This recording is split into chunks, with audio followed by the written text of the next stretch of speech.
이러한 어려운 여건 속에서도 정부는 경기 하방 압력에 총력 대응하면서 혁신적 포용국가의 토대 마련에 진력해왔고 성과도 있었습니다.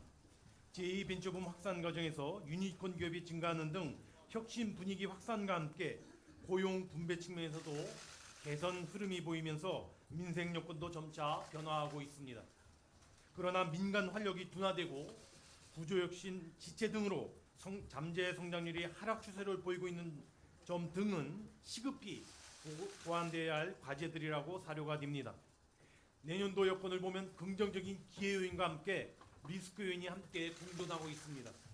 내년에는 글로벌 성장과 교육이 회복되고 우리 주력 산업인 반도체 업황 역시 금년보다 개선된다는 것이 대체적인 분석이며 최근 미중 간의 1단계 합의도 이러한 분석에 힘을 보태고 있습니다.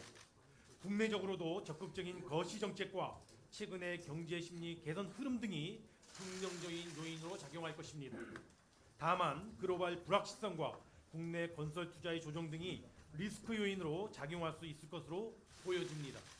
따라서 기회 요인은 최대한 살리고 리스크 요인들은 철저히 관리하여 내년 경기 반등의 모멘텀을 확실히 마련하는 것이 무엇보다도 기요하다고 생각됩니다. 내년도 경제정책 방향은 이러한 엄중한 인식을 토대로 다음과 같이 1+4 형태의 5가지 정책 방향을 마련하였습니다. 먼저 내년 반드시 경기 반등의 모멘텀을 마련하겠다는 의지를 담아 경제 상황 돌파를 별도의 정책 카테고리로 설정하였습니다. 이와 함께 금년도 경제정책 방향, 즉 혁신 동력의 강화, 경제 체질의 개선, 포용 기반의 강화, 미래 선제 대비 등 4가지 기본 틀을 일관성 있게 유지하여 정책의 연속성을 제고하고자 하였습니다. 추가적인 체감 성과 창출 노력이 요구되는 혁신 동력과 경제 체질의 경우 정책 컨텐츠를 집중 보강하고 정책 성과가 서서히 나타나고 있는 포용 강화와 미래 대비 노력에 대해서는 성과 확산에 역점을 두고자 합니다.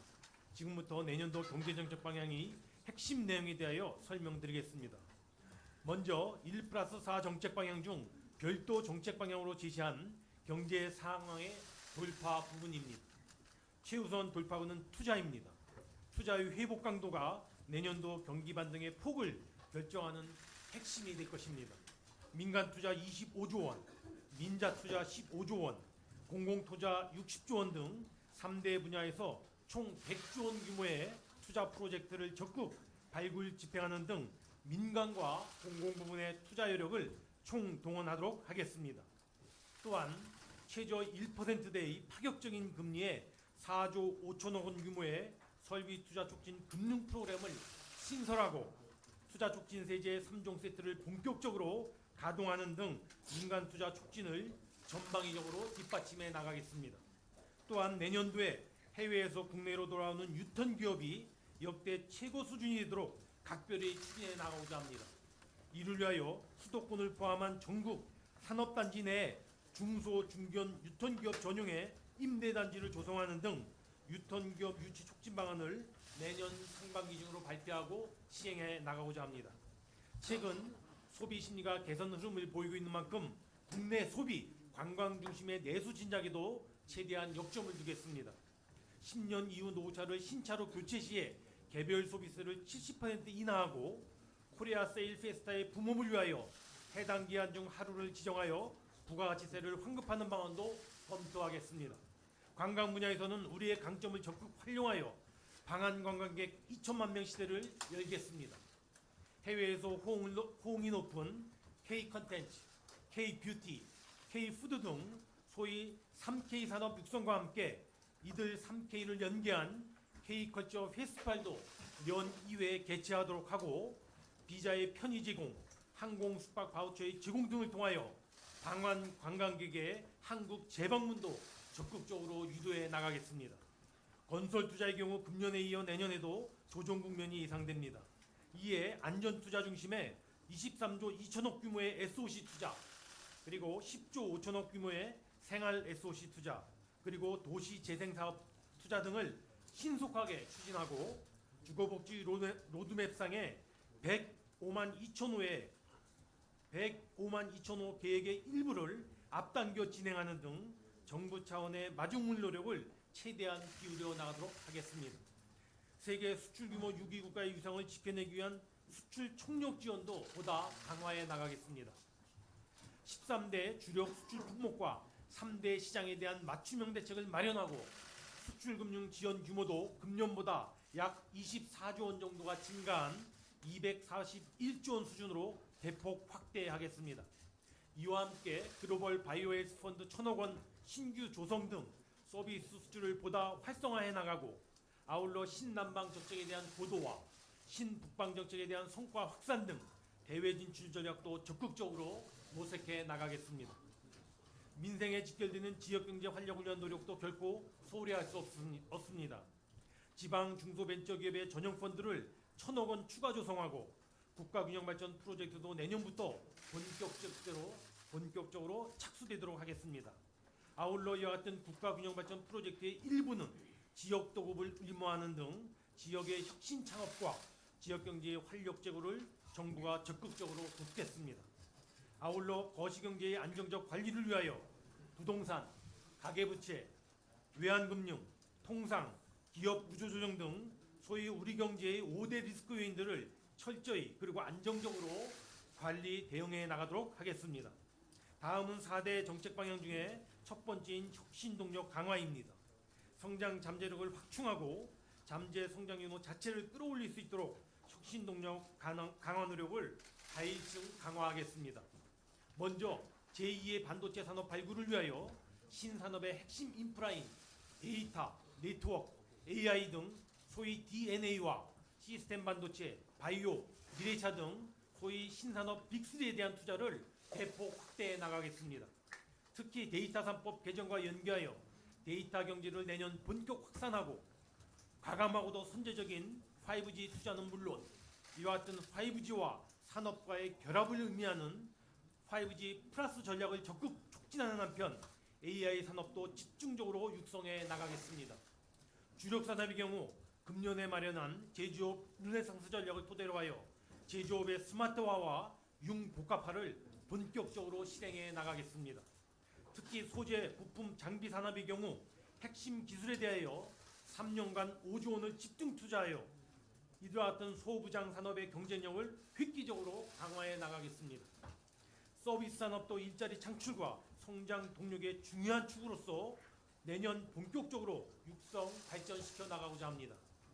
먼저 범정부 서비스 산업 추진 체계를 구축하여 내년 상반기까지 서비스 산업 중장기 혁신 전략을 마련하고 K-뷰티 혁신 전략에 대한 수립, 산림 휴양관광 시범 사례의 추진, 의료 접근성의 제고 등과 같이 유망 서비스 분야별 육성 대책도 적극적으로 강구해 나가도록 하겠습니다. 이미 조성된 제2벤처붐의 확산의 연장선상에서 2022년까지 유니콘 기업 수를 20개를 목표로 하여 스케일업 펀드를 3조 2천억 원 규모, 예비 유니콘 기업 특별보증 2천억 원 지원 등 스케일업 중심의 벤처 창업 생태계도 가일층 강화시켜 나가도록 하겠습니다. 아울러 혁신 분야의 정책금융 공급 규모를 금년보다 43조 원 늘려 총 479조 원까지 대폭 확충하고 성장성과 기술력을 중심으로 기업의 여신 심사체계도 전면 혁신하여 모험 자본 공급이 최대한 확대되도록 하겠습니다. 다음은 4대 정책 방향 중 두 번째 카테고리인 경제 체질 개선을 위한 정책 과제입니다. 규제 혁파는 돈 들이지 않고 할 수 있는 투자 촉진 대책입니다. 과감한 규제 혁신을 통해 체감 성과를 반드시 창출하도록 하겠습니다. 먼저 내년 현장의 개선 요구가 큰 5개 영역 10대 규제 집중 산업 분야를 선정하여 규제에 대해서 제로 베이스에서 검토하겠습니다. 아울러 올해 본격화된 규제 샌드박스의 사례도 내년에 200건 이상 추가 창출토록 하고 규제 샌드박스 승인 기업의 사업화를 지원하기 위한 규제 샌드박스 승인 기업 성장 프로그램도 도입하도록 하겠습니다. 또한 이해관계 충돌이 있는 신산업에 대한 돌파구 마련을 위하여 사회적 타협 메커니즘인 가칭 한걸음 모델을 구축하여 맞춤형으로 상생형 해법을 적극적으로 모색해 나가도록 하겠습니다. 경제구조 전반의 혁신을 이루기 위해서는 총론적인 접근과 함께 강론적인 접근도 중요합니다. 앞서 말씀드린 혁신 동력 강화를 위한 산업 혁신 노력과 함께 노동 혁신, 재정 혁신, 공공 혁신 등 분야별 구조 혁신도 본격 추진하겠습니다. 노동 분야의 경우 고용 안전성을 바탕으로 직무 능력 중심의 임금 체계 개편을 지속적으로 추진하고, 재정 분야는 누수 방지 노력과 함께 관행적인 민간 보조 사업에 대한 제로 베이스의 검토 등 지출 구조 효율화 노력도 대폭 강화하겠습니다. 공공 혁신과 관련해서는 임금 피크제 인력을 중소기업에서 활용할 수 있도록 소위 쉘파 프로그램을 신설 운영하는 등 공공기관의 공공성을 강화하고 아울러 효율성 중심으로 관리 시스템을 개편해 나가도록 하겠습니다. 생산 연령 인구 감소에 대응하여 경제활동 인구 총량 유지 노력도 병행 추진하겠습니다. 새로운 고령자 일자리 모델 도입 방안을 마련하고 고령자의 노동시장 참여 여건을 개선하는 한편 육아휴직 활용 여건을 개선하고 보육 여건을 확충하는 것을 통하여 여성이 마음 놓고 일할 수 있는 여건을 그리고 환경을 조성해 나가도록 하겠습니다. 다음은 4대 정책 방향 중 세 번째 카테고리인 포용 기반 강화를 위한 정책 과제입니다. 경기 변동에 민감한 취약계층을 지원하고 구조혁신 과정에서 포용 사각지대가 발생하지 않도록 포용 기반을 더욱 촘촘히 강화해 나가겠습니다. 먼저 청년, 중년, 신중년, 노인, 여성 등 계층별로 맞춤형 일자리 지원을 강화하겠습니다. 특히 우리 경제의 중추 허리계층이지만 일자리 측면에서 어려움이 가장 큰 40대에 대해서는 내년 종합적인 실태조사와 현장 의견 수렴을 거쳐 1, 4분기 중 40대 맞춤형 고용 대책을 별도로 마련하여 발표 시행하겠습니다. 저소득층, 소득 1분위 계층, 빈곤노인 등 취약계층에 대해서는 포용성이 지금보다 더 강화되어야 합니다. 소득 하위 40%까지 기초연금을 인상하고 EITC 최소 지급액을 인상하며 74만 개의 노인 일자리를 지원하고 내년 하반기에 국민취업지원제도가 시행되도록 하는 것 등을 통하여 보다 촘촘하고 두텁게 국가적 보호가 이루어질 수 있도록 최선의 노력을 다해 나가겠습니다. 또한 서민의 소득 기반 확충을 위하여 통신, 의료, 교육, 주거 등 필수 생계비를 경감해 나가는 한편 저소득층 대상의 햇살론 17을 5천억 원 추가 공급하는 등 서민금융 지원도 확대해 나가겠습니다. 자영업자에 대해서는 지역사랑상품권 3조 원으로 확대하고 영세 소상공인 25만 명에 대한 특례보증 5조 원을 추가 공급하는 한편 소상공인 특별금리 대출을 금년보다 4천억 원 늘린 2조 7천억 원을 공급하는 등 소상공인에 대한 지원을 대폭 강화해 나가겠습니다. 공정 이슈는 우리 경제를 둘러싼 공기와도 같습니다. 갑을 문제 해소를 위한 거래 관행의 개선, 대중소기업 간의 상생협력 강화, 소비자 권익 보호 등 공정과 상생의 가치가 우리 사회 전반에 체화되도록 노력해 나가겠습니다. 아울러 상생형 지역 일자리를 3곳 이상 추가 창출하여 노사 상생의 협력 사례를 내년 전국적으로 또 적극적으로 확산시켜 나가도록 하겠습니다. 4대 정책 방향 중 마지막인 미래 선제 대응을 위한 정책 과제입니다. 무엇보다 가속화되고 있는 인구 구조와 가구 구조 변화에 대한 대응을 본격화해 나가겠습니다. 특히 10가구 중 3가구가 1인 가구가 될 정도로 1인 가구가 대종인 시대에 맞추어 정부의 각종 정책들을 재점검하고 내년 상반기 중에 주거, 복지, 산업적 측면 등을 아우르는 소위 종합적인 솔로 이코노미 대응 전략을 마련하도록 하겠습니다. 심화되는 저출산 고령화에 대응하여 주거, 출산, 보육 등 전 단계에 걸친 종합지원과 함께 고령자 맞춤형 일자리 지원, 고령 친화산업 육성 등 고령화 대응 정책 능력도 가일층 강화해 나가겠습니다. 국민 안정과 삶의 질을 선진국 수준으로 높이기 위한 노력도 지속적으로 추진해 나가겠습니다. 교통사고, 산업재해 사망자, 자살률 등 소위 국민생명지키 3대 프로젝트를 올해에 이어 내년에도 강력히 추진하여 그 체감 성과가 뚜렷하게 나타나도록 하겠습니다. 특히 금년 중에 어린이 보호구역 내 단속 카메라 1,500개, 신호등 2,200개가 차질 없이 설치되도록 하겠습니다. 지금까지 내년도 경제정책 방향의 주요 내용을 말씀드렸습니다. 제시된 정책 중에서 최우선적으로 확실히 체감 성과를 내야 하는 정책 과제들은 별도로 정리하였습니다. 소위 활력 포용 8대 핵심 과제와 5대 부분 구조 혁신으로 재정리된 과제에 대해서는 내년에 그 진행 상황과 성과를 매월 각별히 점검 관리하면서 반드시 성과가 창출되도록 하겠습니다. 존경하는 국민 여러분, 정부는 내년도 경제 성장률을 금년보다 개선된 2.4%로 신규 취업자 수 증가는 25만 명 수준으로 목표로 삼았습니다.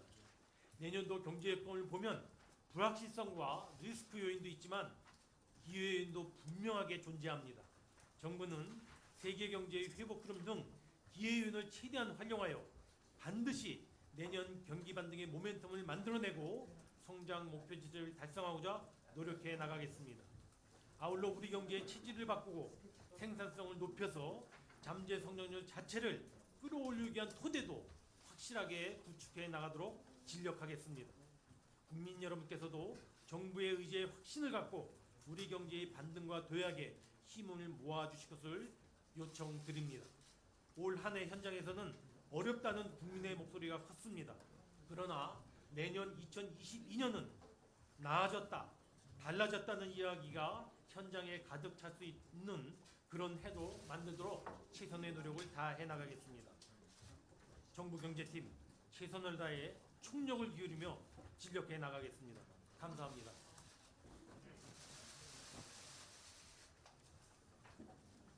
네, 그럼 지금부터 기자단 질의응답 순서를 갖도록 하겠습니다. 질문하실 기자분들께서는 먼저 손을 들어주시고 제가 지목하면 소속과 이름을 말씀해 주시고 질문해 주시기 바랍니다. 먼저 첫 번째 질문 받도록 하겠습니다. 손을 들어 표해 주시기 바랍니다.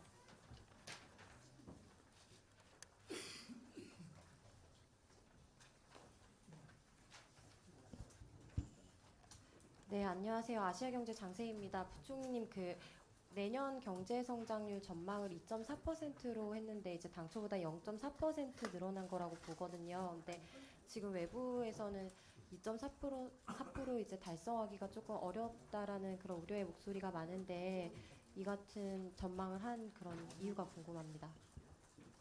예, 내년도 경제 전망 2.4%는 크게 두 가지를 참조했다고 보시면 될 것 같습니다. 정부 내부적으로 갖고 있는 성장 예측 모델이 있습니다. 내부적으로 여러 가지 성장에 기여할 수 있는 요인들에 대한 자체 모델링을 돌려서 예측한 것이 저희가 그와 2.4%를 다소 못 미치지만 그와 유사한 수준으로 나왔다는 말씀을 하나 드리고요. 대개 국제기구들, 국제금융기구들, 그다음에 IB 기관들이 예측하는 내년도 한국경제 성장률이 제가 보건대 대개 2.2 또는 2.3% 내외 수준에 몰려 있었습니다. IMF, OECD, ADB 그리고 주요 IB 기관들이 대개 2.2, 2.3% 내외였는데요. 그런 수준의 전망들도 같이 참조했다는 말씀을 드립니다. 전체적으로 이와 같이 국제기구들이 예측한 수준 또 국내 연구기관들이 예측한 수준과 정부가 내부적으로 모델링에서 나온 수치에다가 오늘 발표드린 내년도 경제정책 방향 실현을 통해서 이루고자 하는 여러 가지 성과들, 정부의 정책 의지들을 플러스 알파를 좀 실어서 2.4%로 제시했다는 말씀을 드립니다. 네, 또 다음 질문해 주실 분 손 들어 주시기 바랍니다. 네, 아리랑 TV 김혜성 기자입니다. 방금 부총리님께서 말씀하신 100조 원 투자로 인하여서 잠재 성장률이 높아지고 이런 반등 모멘텀을 살리기 위해서는 사실 민간에서 정말 투자가 늘고 소비 심리도 일고 또 제일 중요한 거는 어쩌면 규제 혁신이라고 보는데요. 오늘 발표하신 그 규제 혁신 내용이 사실 이전과 크게 다른 건 없는 것 같고 또 이게 제로 베이스에서 검토를 하고 규제 샌드박스 200개 창출 등 말씀을 하셨는데 실질적으로 국회에서 통과되지 못한 것도 있지만 이렇게 규제 혁신을 하기 위해서 정부가 정말 좀 어떤 식으로 더 추진할 것인지 또 지금까지 이런 규제 완화에 있어서에 대한 평가는 어떤 것인지 좀 궁금합니다. 예, 아까 첫 번째 질문 주신 것처럼 내년도 경제 성장을 이루기 위해서는 정부 재정이라든가 정부의 노력도 필요하지만 저는 민간 스스로의 자율적인 투자가 활성화되는 것이 매우 기묘하다고 생각을 합니다. 그 분야에 대해서 저희들 의견을 동감하고 거기에 대해서 별도로 정부도 각별한 지원 대책을 적극적으로 강구해 나간다는 말씀을 드리고요. 지금 말씀 주신 대로 기업에서 가장 아쉬워하는 것 중에 하나가 규제 효과입니다. 사실 규제 개혁 문제는 뭐 이건 1, 2년간의 문제가 아니고 문재인 정부가 출범할 때부터도 깊이 있게 고민한 문제인데요. 정부도 나름대로 여러 가지 규제 효과 노력을 해왔지만 당사자인 민간 기업들이 느끼는 체감 성과는 그다지 크지 않았던 것이 저희도 평가입니다. 그래서 이제까지 해왔던 노력을 지속적으로 해나가지만 저희가 내년에 집중적으로 해보자 하는 것은 아무래도 규제에 대한 애로를 호소하는 한 10개의 산업 영역, 가장 대표적인 게 제가 보기에 바이오 쪽이 되겠습니다. 10개의 산업 영역에 있어서 지금 제기되고 있는 규제들을 전부 망라해서 정말 초심으로 제로 베이스에서 저희가 검토해 나가고자 이렇게 말씀을 드리고요.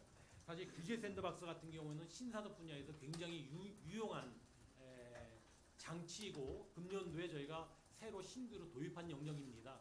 올해 저희가 한 100건 정도 사례가 나타나도록 했는데 제가 어제까지 확인해 보니까 195건이 사례가 나타났습니다.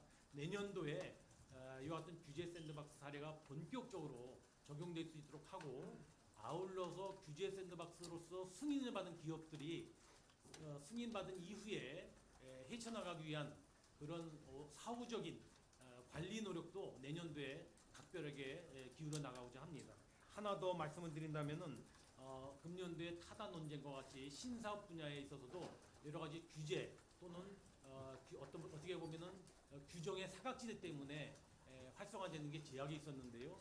내년도에 저희가 아까 말씀드렸던 소위 한걸음 모델이라고 해서 비교적 상생 협력 모델에 의해서 신산업 분야가 좀 활성화될 수 있도록 저희가 그 한걸음 모델을 잘 구축해서 내년도에는 이 분야에 있어서도 보이지 않는 규제가 거쳐질 수 있도록 해나가고자 합니다. 예, 다음 질문 받도록 하겠습니다. 다만 보시다시피 부총리님 외에 또 경제팀의 다수의 장관님들이 함께 참석하고 계시니만큼 다른 장관님께도 질문 주시면 감사하겠습니다. 예, 조선비즈 정원석입니다.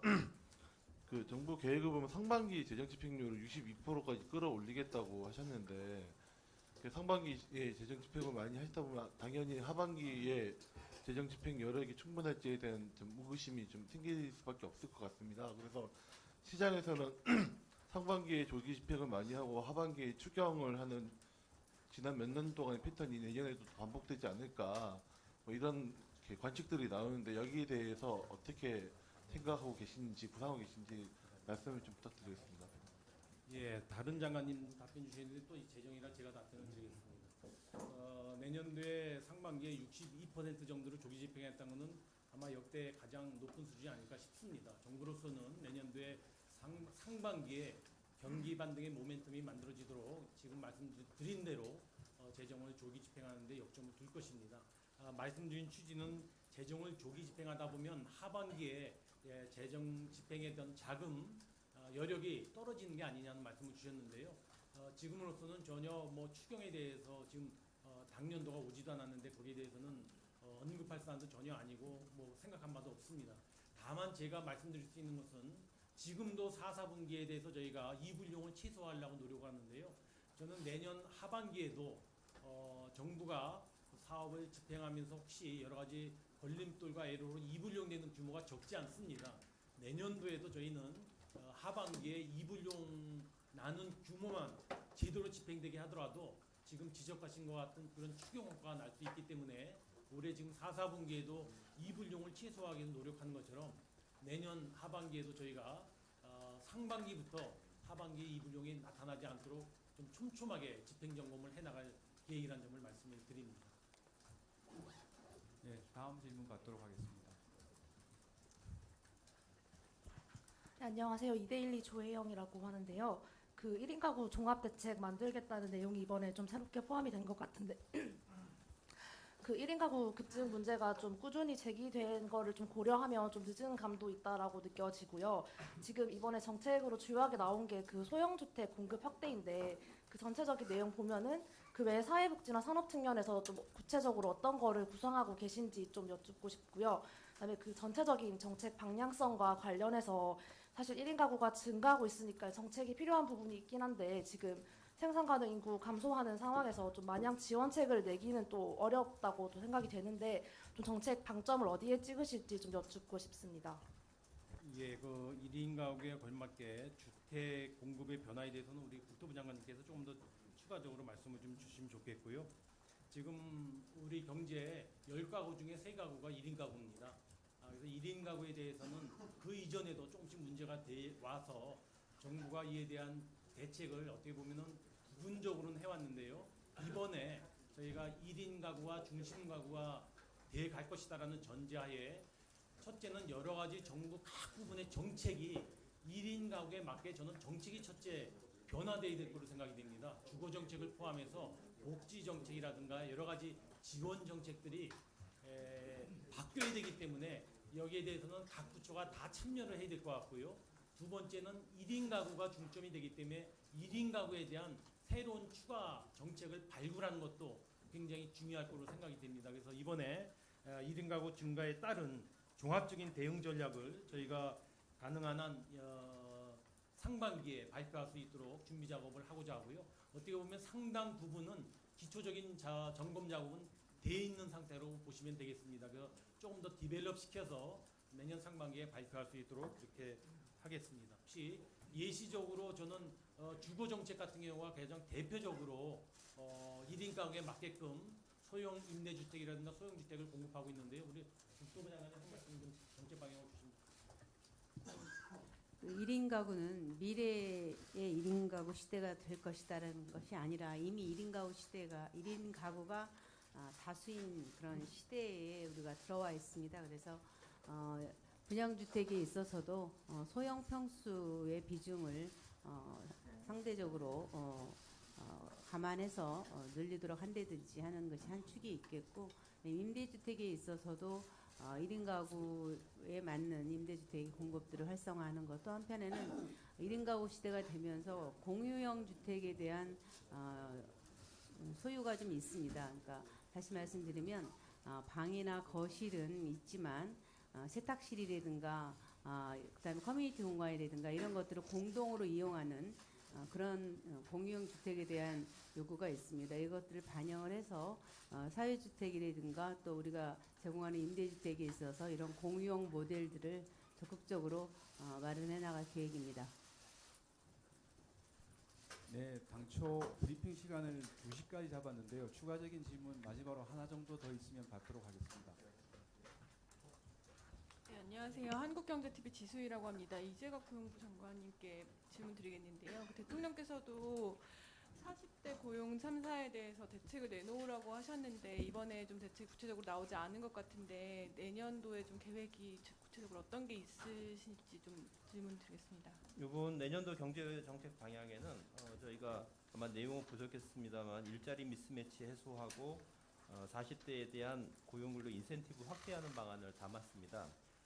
그런데 40대에 대한 고용 여건을 개선하기 위해서는 이렇게 공급 측면의 정책뿐이 아니고 노동시장 수요 측면의 정책까지 한꺼번에 다 봐야 됩니다. 그래서 수요와 공급 그다음에 매칭 이 과정까지 해서 이 부분에 대해서는 내년 3월 달을 목표로 해서 저희 고용노동부하고 기획재정부가 중심이 돼서 종합대책을 수립할 예정입니다. 그때 한 내년 3월까지는 발표할 수 있을 것으로 생각하고 있습니다. 네, 추가적인 질문 없으시면 이것으로 오늘 브리핑 마지막으로 질문 하나만 더 받겠습니다. 네, 저 뉴스원 서영빈입니다.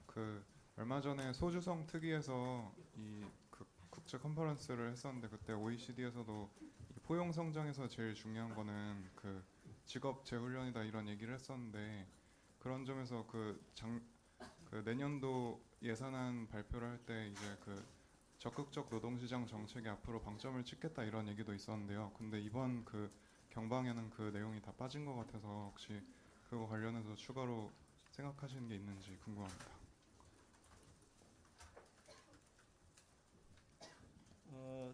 내년도